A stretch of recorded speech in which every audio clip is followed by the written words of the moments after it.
حتى تدخلنا مدخله وتوينا إلى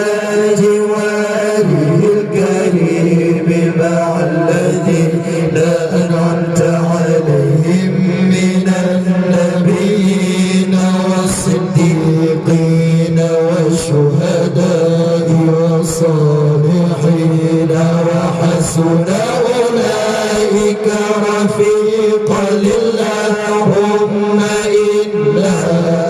آمنا به صلى الله عليه وسلم ولم نراه فمتعنا اللهم في الدارين برؤيته وسبق قلوبنا على محبته واستعملنا على سنته وتوفنا على ملته وشرنا في زمرته الناجية وغفر المفلحين وانفعنا بمن طوت عليه قلوبنا من محبة صلى الله عليه وسلم يوم لا جد ولا مال ولا بنين وأوردنا أوضاه الأسماء واسقنا بكسيه الأفواه ويسر علينا زيارة حرمك وحرمه صلى الله عليه وسلم صلى الله عليه وسلم إلى أن نتوفى اللهم إنا نستغفر به إليك إذ هو أودع الشفعاء إليك ونقسم به عليك إذ هو أعظم من قسم بحقه عليك ونتوسل به إليك إذ هو أغرب الوسائل إليك نشكو إليك يا ربي قسوة قلوبنا وكثرة ذنوبنا وطول آمالنا وفساد أعمالنا وتكاسلنا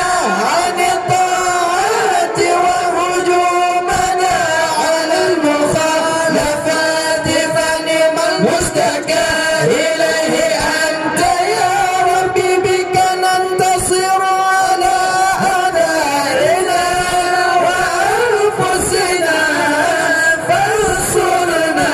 وعلى فضلك نتوكل في صلاحنا فلا تكلنا إلى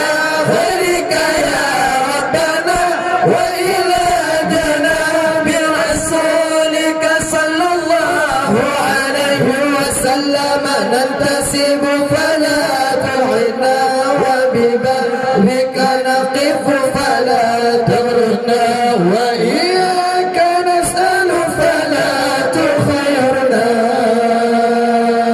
اللهم ارحم تضرعنا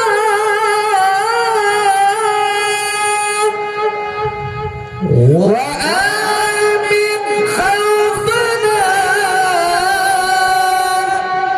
وتقبل أعمالنا وأصلح أحوالنا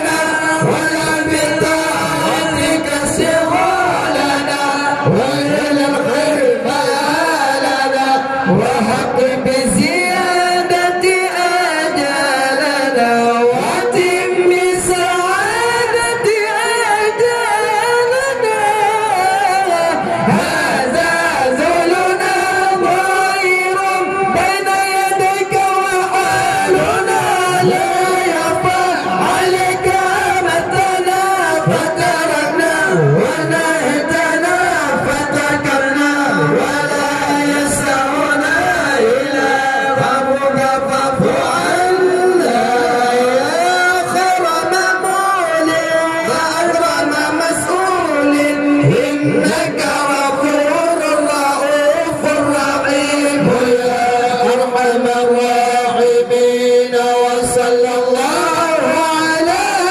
سيدنا محمد وعلى آله وصحبه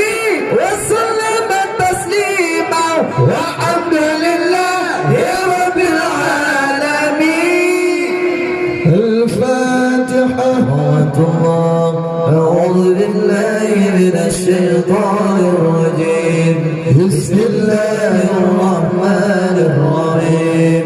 الحمد لله رب العالمين الرحمن الرحيم مالك يوم الدين إياك نعبد وإياك نستعين اهدنا الصراط المستقيم صراط الذين أنعمت عليهم غير المغضوب عليهم ولا الضالين. رب اغفر لنا ولوالدينا